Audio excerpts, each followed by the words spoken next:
let's talk about the most embarrassing exit in the history of combat sports. Everyone, and I'm guilty of that too, loves to treat Ippo's retirement like it was some epic, poetic, tragic masterpiece. And the writing itself is a masterpiece, don't get me wrong. We wanted him to go out in a blaze of glory against Ricardo or maybe one final war with Miyata. We wanted the shining moment. But Morikawa gave us the coldest reality check of all time. Ippo Makunouchi, the man with the cursed baton, the Japanese legend, the Dempsey Roll king, didn't get retired by a machine. He got put in the dirt by Antonio Guevara. Who is Guevara?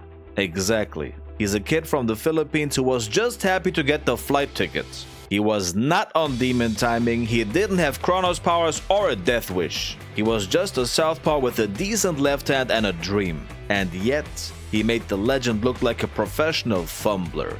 But to understand how he got here, we have to look at the state of Ippo's mental health. At this point in the manga, Ippo isn't even a boxer anymore. He's a cult member. He is so obsessed with repaying Kamogawa that he's completely lost sight of the opponent in front of him. While Ippo was in the ring tweaking, trying to show off the new Dempsey Roll like he was at a middle school talent show, Guevara was just boxing. Bro, Ippo was like, I have to show the coach that his boxing works on the world stage. Bro, the world stage doesn't care about your feelings. And by the way, Takamura proved that already. He wasn't trying to cross or let alone even think about the monster line. He was trying to be a good boy for a coach who already watched him break. But the Date Eiji virus was already too deep in Ippo's system. His brain was scrambled, his internal GPS was broken, and his hands were shaking like he was trying to hold a live wire. Think about the sheer disrespect of this fight, man.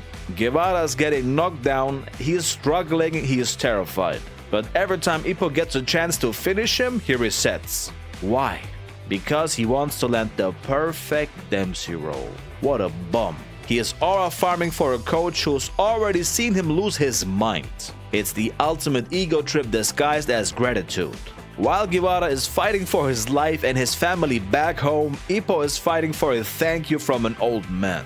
And that's exactly why he lost. You can't see the moment the lights start to flicker. Ippo's distance is gone. He's swinging at ghosts. He's diving into punches that a Class A rookie would have dodged. Guevara, this quote-unquote nobody, starts to realize that the legend is a hollow shell. He's landing counters that shouldn't land. He's pushing back a man who used to be a brick wall. And the whole time the audience is sitting there in silence. They knew. This was a funeral in real time. Look at one of the last panels of the fight. This is the man who was supposed to be the successor to the throne. Instead, he's lying flat on the canvas, catching a high to mid-diff loss from a dude who's basically a 3-star character in a gacha game. At least he didn't end his career with his ass up in the air just like his little cousin Itagaki. I think it's clear that Guevara didn't win because he was a world beater.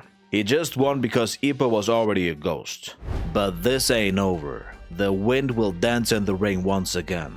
Like and subscribe and I'll see you in the next one.